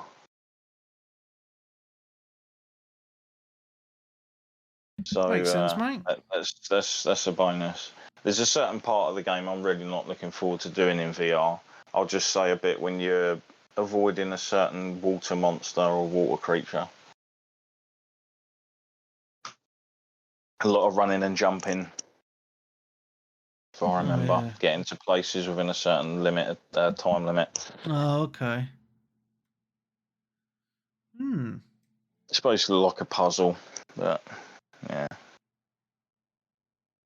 So you're great, hoping more games come out that utilise it I mean, we saw them finally showing off the VR functionality for RE4, didn't we, at the showcase? Yep. As well. Now, again, like, that'd be awesome, but do I really want a dude with a fucking sack on his head with a chainsaw, like, breathing in my face, sort of, like... No, thank you.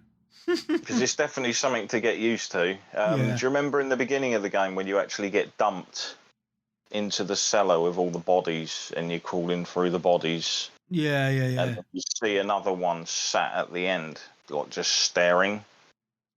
Yeah. Like one of the creatures. And obviously you're sitting there in VR and you're like, I can actually see that dude over there, just sitting there watching.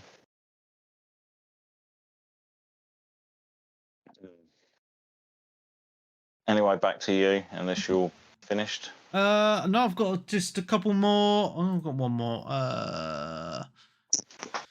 Okay. So how many have you got left, Nick? No, I'm done, mate. Oh, you're done? Okay. So I'm just going to blast through my last few. So I started and played a couple of hours of Like a Dragon Ishin, come out in February this year. As you know, I really enjoy the Yakuza games. So what's interesting to this is it's set in kind of like old school Japan, but it's using all the same characters, which is hilarious. I love that. It's like a movie. It's like movies, isn't it, where they use the same actors, right? So I'm really enjoying it. It's how do I explain it? It's basically like the Yakuza games. It's got the crazy fighting, but it's got a real serious story. But as I'm only a couple of hours in, so I can't really give much more than that without ruining the story. But basically, you're a badass. You've been away. You come back. You're getting some fights, and shit is going down. It's really, really good. So once I've played more of it, I can give you more info on the game. But just brief my initial impression. Awesome. And lastly, this is actually off the back of the PlayStation Showcase, so we can talk about this now, actually. There was quite a lot of games shown at the PlayStation Showcase. A lot of them are multi-platform, and some of them are already on PC. And one of those is a little game called Teardown. So... Oh, was this that pixely kind of thing? Yeah. Yeah, with the realistic looking lighting and... Yeah. Yeah. So basically, I saw the video at the PlayStation Showcase. I was like, I'm sure that's on PC. I'm sure of it. So I went onto Steam and I was like, yeah, it's on Steam. And obviously with the PC, you got all the mod support, right? So I'd watched some videos, just double checked. I was like, yeah, man, this looks fucking epic. So I bought it, and well, my little boy's been playing it more than me. It's teaching him how to use a mouse and keyboard, funnily enough. But basically, there is a campaign to it. But the campaign is basically you're this bloke who runs this like demolition business, and you got to go in these levels and demolish things and steal things and stuff like that, which is really cool. But yeah, it looks a little bit like Minecraft, but a little bit more realistic. But the lighting is really cool.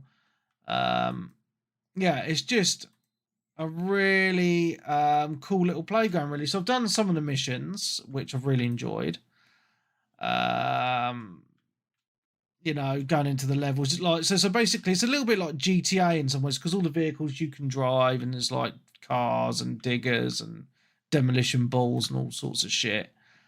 But where it comes onto its own on PC is the sandbox mode. So basically you can just jump onto any level, or you can go into the Steam Workshop and just download all these crazy levels that people have made and go onto them. And have a lot of fun. So basically what I've been doing for my boy is I've downloaded a shitload of levels, a shitload of mods, like weapons and shit, and I've just been letting him run wild. So like so for an example, downloaded like a Star Wars pack. So it's got like Darth Vader, Luke Skywalker, like the soldiers and all that. And they're all AI, so you dump them in the level and they start shooting at you. And he's got loads of cool weapons like miniguns and fucking lightsaber and shit like that. And then and you can just dump them into any level. And there's one where there's an AI T-Rex that chases you around the level. It's just stuff like that. Really, it's just a lot of fun. It's like a proper cool playground where you can just destroy the fuck out of everything.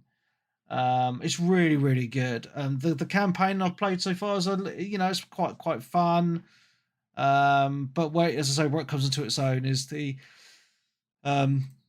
just all the mods and shit. Like, there's just so much, man. It's unbelievable. Like planes and fucking weapons and like someone's built Cyberpunk City. So I've downloaded that, been exploring that. Just destroying shit, just stuff like that, man. It's crazy, absolutely crazy. And one of the things that people have added as a mod, mind you, is the portal gun, and it fucking works just like in Portal. It's crazy. So yeah, you can do all this sort of shit. It's only 20 quid on Steam. I'm not sure what it's going to be like on console because it won't have all the mods. So it might lose some of its charm on console, to be honest. But yeah, absolutely loving it. I mean, my boy, like every morning, he's like, "Daddy, can I play that Teardown game again?" I'm like, "Yeah, all right, jump on." It's a lot of fun. So yeah, really, really good. So yeah, the big news from this week then was the PlayStation Showcase. Quite a few interesting things were shown, weren't they, guys? No. Oh my goodness. Seriously, you didn't watch any of it? No, it's just nothing was interesting. Well, all the interesting stuff was all the multi-platform stuff, right? So what's quite funny is Xbox put a tweet out after the showcase showing all the games that were coming to Xbox that were shown at the PlayStation conference. I'm just going to read them out I'll read them out at the end actually because it'll spoil the games that were shown for people that that didn't watch it, like Nick. So I did watch it. I just said there weren't any interesting games. Okay, so Metal Gear Solid 3 Remaster. You're not interested? Oh yeah, I'll buy that. Yeah. I'm just being a twat, maybe. There you go. So the only thing that I also, because it got a mixed reception, didn't it? Yeah, some people said it was awesome, and some people said it was crap. After I finished it, I was like, that was like a 6 or a 7 out of 10. Like, you showed some games there I'm definitely like interested in. Yeah. Some that are literally out very soon that I've already bloody pre-ordered anyway. I don't need to see any more of that. So that was a waste of time for me. We'll talk about the most pointless thing they announced in a minute. But yeah, Metal Gear. I'm really hyped for that because it's a really good game and it's just interesting to see, because the original's fucking well old now, probably about 20 years old, isn't it? So I think far off. I think maybe 2004. Yeah, so almost 20 years. 2004, 2005, something like that. Yeah, so I'm really excited for that actually. I really wish that they would do the fucking first one, but there we go. They've done it. No, they haven't. It's fucking awful, that remaster. The original's better. What? Do you want about like the Twin Snakes? No, yeah. I love Twin Snakes. Metal Gear Solid, the original's better. So I didn't talk about this in the games played because I'll be here forever, but I've been dicking around with my emulators again, so I've got like a load of PS1, PS2, PS3 games and Xbox 360 and shit like that on my PC now. So I've been looking at Metal Gear. So I've been doing some comparisons between the original Metal Gear and Twin Snakes. I was like, I prefer the original. I prefer the art, the style of the graphics, and the actual game. That's just my opinion. But anyway, we're talking about the PlayStation Showcase. So Metal Gear 3 Remaster was, I think it was actually leaked beforehand. But yeah, still looks good. Yes, someone actually pointed out to me at the end, how funny, once it all finished, Yeah. that he worked out that it was the Metal Gear 3 trailer reasonably early on, because he said there's a huge fucking hint in that. All right. In that trailer that gives it up about halfway through of what it actually is before Snake's even revealed. Oh, Yeah, the tree frog. No, yeah, it was the it's the bird. Oh. The bird that flies down is the green bird that's with the sniper guy, who's on the. Do you remember the sniper that you used to beat by, like, you could fast forward the game time clock, and he dies of old age? Right. That guy, yeah, it's his bird. Yeah. Or similar bird. So. Nice. Yeah. Okay. Just a nice little nod. Yeah, it wasn't a bad trailer. I thought a lot of people, some people were really angry. They were like, "Oh, why didn't you show loads of gameplay and all that sort of stuff?" I think they've released a few screenshots, but not full on. So because this is probably at least a year out, maybe 2. Yeah, don't show too much too early. No, but at least you can get the Volume 1 collection thingy next this autumn. So yeah, so that was also announced. It's already on PC and it sucks ass. So I'm hoping they can. is it really? Yeah. The funny thing is all these collections come out and whatnot, and there's still like a Metal Gear game that's literally languishing on PS3. No, yeah. It's the Metal Gear of it. Well, it's like the Crisis Core of the Metal Gear series. What? Yeah, 4. Yeah. But if you notice, this did say Collection Volume 1. Well, they've already announced that they've added more games to it as added DLC for free. Oh, that'd be nice. Yeah. Maybe probably put Peace Walker out. That's like fan favourite. Mm. But the thing is, though, you could get what was it, 2, 3, and Peace Walker on PS4, couldn't you? And Xbox 360. Yeah. But but you can't. You can play those on Series X and stuff, but you can't play the PS3 games on PS4 or PS5. I was looking at them last week before this announcement, and you can't buy it digital anymore. But if you already own it, you can play it. And then I was looking at a physical copy, and they're selling for like £50. Yeah, well, because I assume, because I noticed that because I've got it on disc. Yeah. And that for some reason when I looked the other day, it was taken off. I was like, oh, that's weird. Why would they take off? So you can buy it digitally. I was obviously, that's why, because they're going to sell it to you again. Yeah. And I don't know how HD or whatever they're going to do to it, or whether it's just going to be those ports again. Yeah. But we'll see. Okay, so I mean, there was some. I want to go through the more lackluster ones before the big ones, if that's okay. So, what they did announce, which I thought was fucking pointless, was this fucking handheld thing. What's the fucking point in that? It just it's like a screen squished between two halves of a PS5 controller. It looks like a fucking joke, doesn't it? It looks like something that they would announce on April Fool's Day.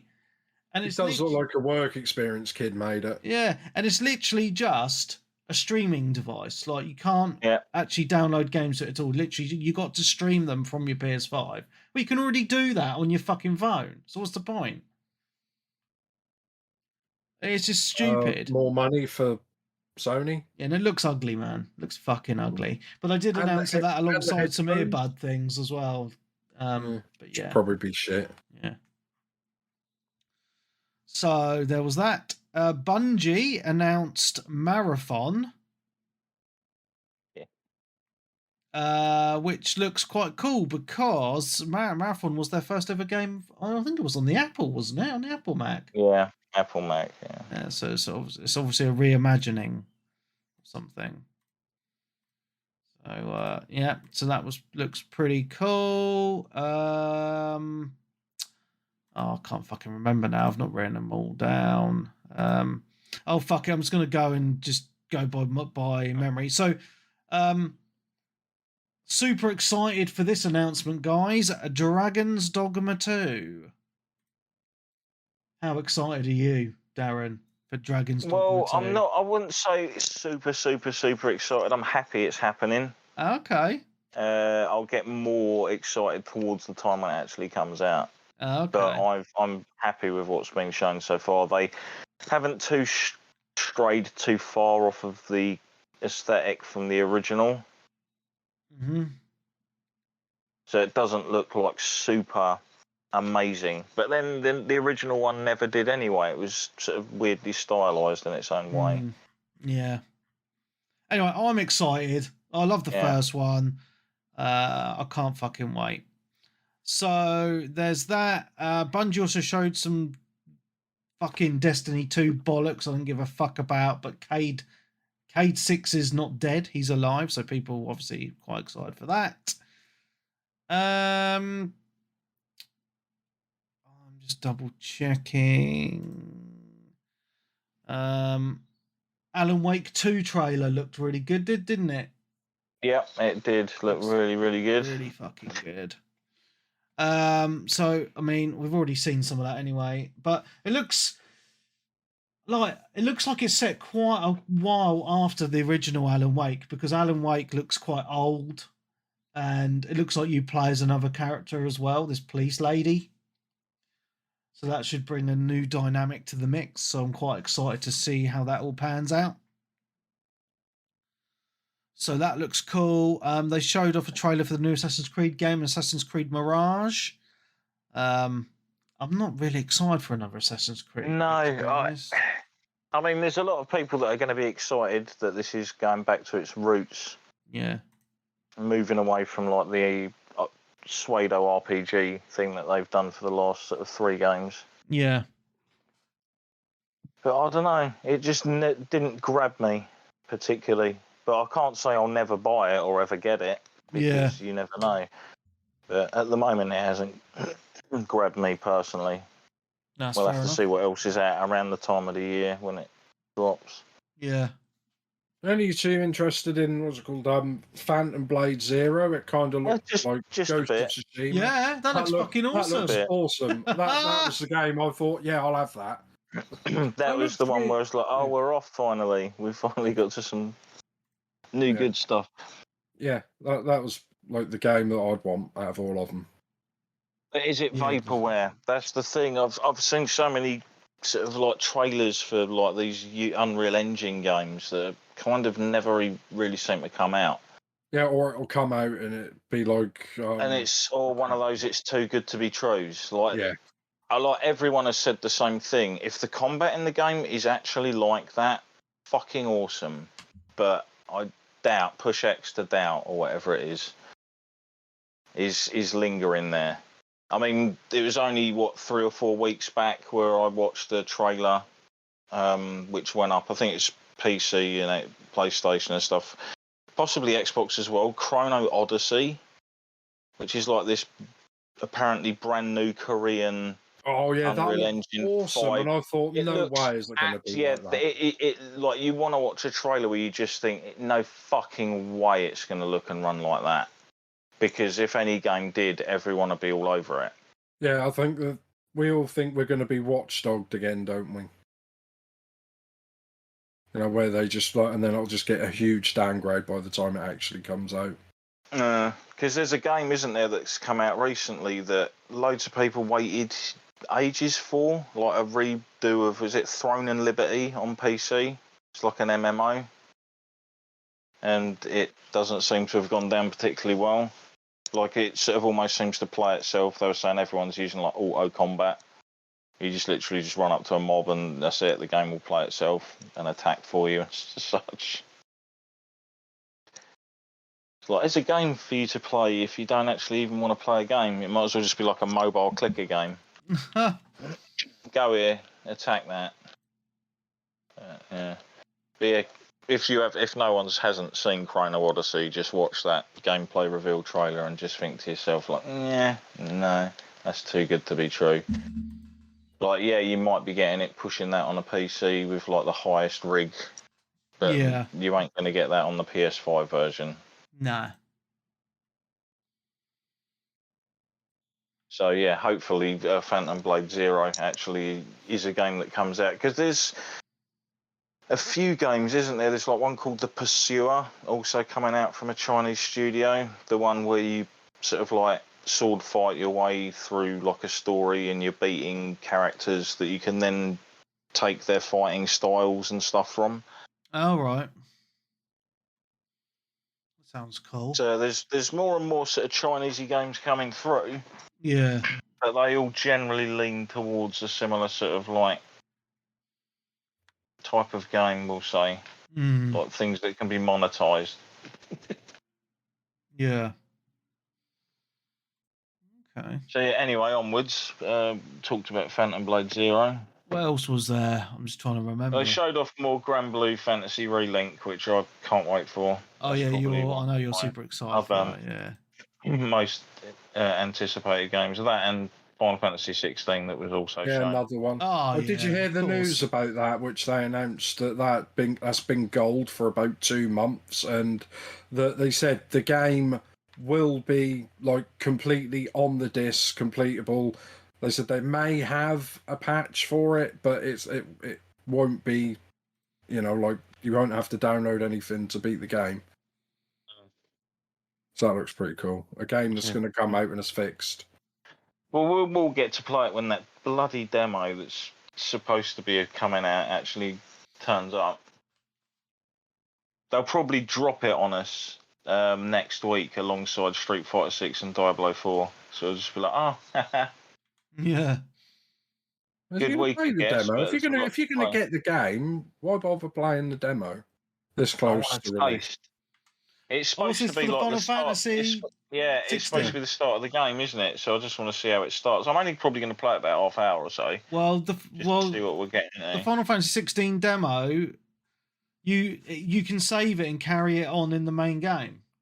Yeah, I'm always kind of against doing that sometimes, because I've had issues before with like achievements and trophies and stuff not popping, because you've already done things in the demo that should have popped by that point, we'll say, in the main game.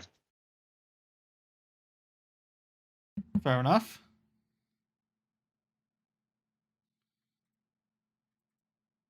Is usually with those games, I'll play it and I'll milk it around an area or something for a fair bit before pushing on. It's like with the Diablo 4 betas, when I played them, or beta. Yeah. I got to certain points and then just ran around doing stuff. I didn't really progress too much into the story, because it's like I'm going to be going through it again when I play it. So what's the rush? I know that only allowed you to get so far, but it gives me more stuff to look forward to that I haven't seen. If I remember, didn't the original, if you played the demo, didn't they give you a summon that you can use in the game you could only get from the demo? Yeah, it was the carbuncle, wasn't it? Yeah, that's what I was thinking. So, I mean, I don't know if they're going to do something like that again. Yeah, they might do, yeah, in which case. But then that just detects that you've got a save from the original, didn't it? Or did you have to actually complete it? I'm not sure. I can't remember. So it's going to be, 8 years since the last official one? Yeah, and to be honest, like, it's only taken them, about 3-4 years to sort of put this into action and off, per se. Because COVID obviously screwed stuff up, so things got sort of delayed by at least 6 months or so, we'd say. From like a working perspective, people trying to get into work and get their stuff done, communication.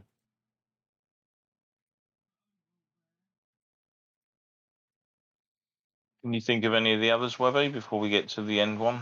I'm just looking. Ghost Runner 2, not really bothered about. It's got a fan base. Yeah, people who like it. There's that stupid foam game that Square are bringing out, which is basically a Splatoon knockoff. Looks fucking awful. That's going to be probably one of those games that may or may not just get shut off after a fucking year. Yeah, I imagine so. Spider-Man gameplay. We talked about that. I can't remember. I'm tired and my brain's going. No, we haven't. But yeah, they did show the they trailer showed a and lot gameplay. of gameplay of that, and it looks really good. So yeah, I'm really interested in that. That's about it, really. Tower of Fantasy coming to the console. Yeah, Helldivers 2, which I'm sure people are excited for. I think that's about So it. you've actually got quite a few. You've got like all of a sudden you're going to have a random spate of sort of free to play anime MMOs. Yeah. Obviously, that Terra Fantasy, Blue Protocol, which is the one Namco's doing. Yeah. You've also got that Honkai Impact turning up at some point. Yeah. It's almost just like you wait ages for things and then a bunch turn up at the same time. And they're like, oh shit. A bit like when Lawbreakers decided to accidentally come out around the same time with a small little game called Overwatch. Yes. Fucked it. Although, have we mentioned the Overwatch news recently? Apparently, I never really paid too much attention to the second Overwatch because I was out quite early on into the original's Yeah. lifespan. But there's apparently a promised PvE mode that they were going to be adding, where you could play through like a PvE campaign with like the heroes, with like their own skill trees and other things and upgrades. And then it was all just completely and utterly scrapped, and everyone seemed annoyed by that. Oh dear. Oh dear, indeed. And one of the people actually apparently left the company over it or something. Oh. Oh dear. It's not good, is it? No. Yeah, you can also buy Sony earbuds, don't forget, as well. Yeah. You can buy your own Sony wireless Bluetooth earbuds. Get your earbuds. Get your earbuds here. What fashion brand are you wearing? So funny. Yeah, hopefully Microsoft show will be pretty decent. They usually have a good showing, I must admit, like the past few years or so. It's like a couple of weeks, isn't it? Yeah, about the 11th or something, isn't it? Somewhere around there. Yeah, something in June.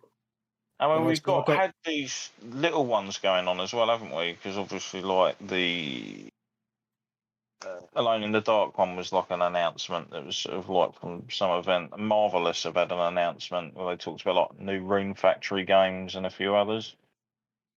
Yeah. So if you're a fan of the Marvelous titles, that might be worth looking at. Yeah. But yeah, sorry, what was you saying, Nick, before I rudely interrupted again? I can't remember. It was really important. It was really important, though. These things happen, mate. Oh, I was going to say Nintendo will probably announce something, won't they? Some sort of direct thing. No doubt. Oh, they always do, don't they? Yeah. Good old Nintendo. I expect we'll see a lot more at the Game Awards. Not in the Game Awards, not the Game Awards, but the thing that Jeff Keighley does over summer, like during Summer this Games Fest. yeah, Summer Games Fest or Games Arama. Yeah. Where it just has a night where loads of trailers go. Again, it's like it's a sprinkling, but you'll probably get if people are like, oh, why didn't we get any new Death Street there? Because these are places where these games have actually appeared before. But why they didn't actually have them in their own sort of Sony event thing, I'm not sure. Yeah. Who knows? Is there anything else? I can't remember anything else, mate, to be fair. I know there was a Street Fighter 6 trailer, which is out in a week. And then there was... because we haven't seen enough of that anyway. I know. I haven't played the beta enough. And then they also thought, like, oh, I know this is a games thing, and this is gaming related, but it's not an actual game. Is a Gran Turismo trailer for the film. I know they did 2 or 3 VR games in a row. Did anything tickle your No, picture? this is the thing. Like I was saying, a lot of the VR games all just seem to be FPS games. Yeah, that's And right. Yeah, it's a little bit to annoying, me, isn't it? yeah, to me, jumping into VR in a game is because I want to experience that world in VR, and I Yeah, think it would be really awesome to involve myself in that yeah, design. yeah, And a lot of the sort of like those sort of first person shooters that just don't do it for me for that. Like it's not like, wow, look at the location I'm in, this is mad. It's just sort of like almost like a run and gun grid thing. I get that they're fun, but yeah. Cool. Anything else? I'm gonna have to jump soon because my kids have woken up. yeah, no, So my mouth's like moss chopped dry. that's cool. Yeah, I literally, if there's nothing else from the PlayStation Showcase you want to talk about, I just want to quickly mention this Lord of the Rings Gollum game came out last week, and it's now the worst reviewed game of the year. Yes. It looks awful. Yeah, They they issued an were apology. selling that for like 30 quid. And I was like, that seems weird for a Lord of the Rings game. But Yeah, that got a physical copy though, didn't it? Unlike yeah. Alan Wake 2. Yeah. Yeah. Lols. Yeah, that's news. And Alan Wake is apparently only going to be digital. So, That's crazy. Crazy, yeah. isn't it? Wouldn't surprise me if they backtrack at some point, but Well, I wouldn't mind even if they're just like, oh, well, we'll do this and then we'll do a limited physical release. Like a wave 1, and then that's it. Because that still suits both sides. Because there was a lot of people in the replies to someone who asked that were people that were like, I ain't going to buy it then. Screw them. Yeah, I said I'll I'll just buy something else. Not at full price. No. I mean, I'll still get it because I'm an Alan Wake fanboy, but Bing points for the win, baby. Baby, you know you will. Bing points, mate. Bing points. Go get those Chivos. Cool. On that note, guys, I do need to go because my missus need to hang with the kids. So we've been going for 2 hours. Which is plenty of time. I will briefly mention ever so quickly, Vermintide 2, which I have been playing. I forgot to mention it. It was what I was playing earlier on when I was at the start of the podcast. But there's like a 2 times XP event going on at the moment. So if people want to play that and jump in, you get a lot of XP and level up quite well. Cool. Yeah. Awesome. Right, guys, I'm going to jump. It's been emotional. It's been awesome. For those of you listening, next week, if you're a Patreon, you'll be able to listen to our Nintendo special. So so sign up to listen to that. Patreon.com/360gamercast. From all of us here, myself, Darren, and Nick, it's been awesome, and we will see you soon. Goodbye.